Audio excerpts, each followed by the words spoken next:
marami pong kumakalat sa social media na ako'y lumipat na sa majority. Hindi po totoo yan.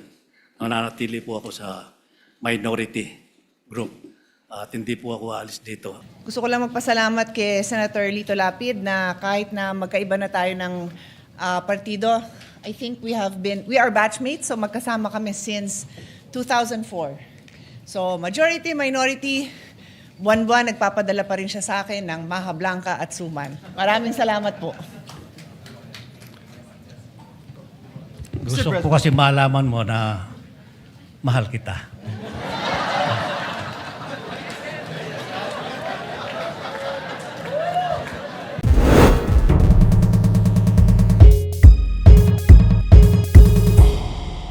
Mr. President, Senator Lito Lapid is seeking the floor. May I move that he be acknowledged, Mr. President? May I ask for silence? We want to listen to the legend. Senator Lapid. Salamat po, Mr. President. Kaliwanagan lang po, manifestation lang. Tungkol po yung nangyari kahapon at marami pong kumakalat sa social media na ako'y lumipat na sa majority. Hindi po totoo yan. Nananatili po ako sa minority group at hindi po ako alis dito. At yung pong motion ni Senator Zubiri kahapon ay sinusuportahan ko po. Hindi ko lang po ako nakapagsalita kahapon. Kala ko may botohan. Ngayon pala wala naman. Hiling ko lang po dito sa Senado. Sana magkaisa tayo.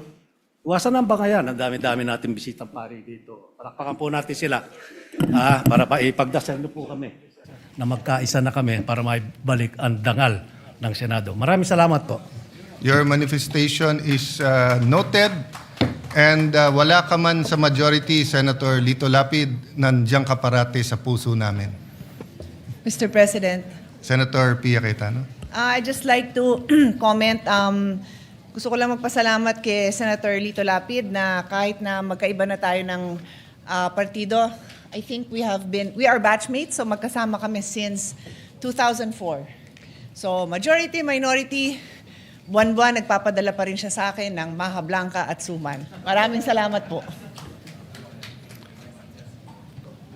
Gusto ko kasi malaman mo na mahal kita.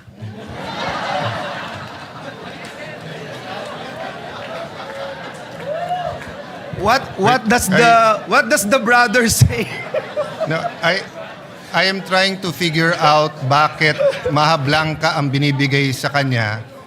Samantalang sinabi ko na kay Kuya Lito Lapid na ako'y umiinom na ng maintenance medicine para sa kolesterol, pero sisig pa rin ang dinadala niya para sa akin. So iniisip ko kung mahal din niya ako o si Senator Pia lang ang kanyang mahal. Mr. President, nilalapit ka daw niya sa Diyos.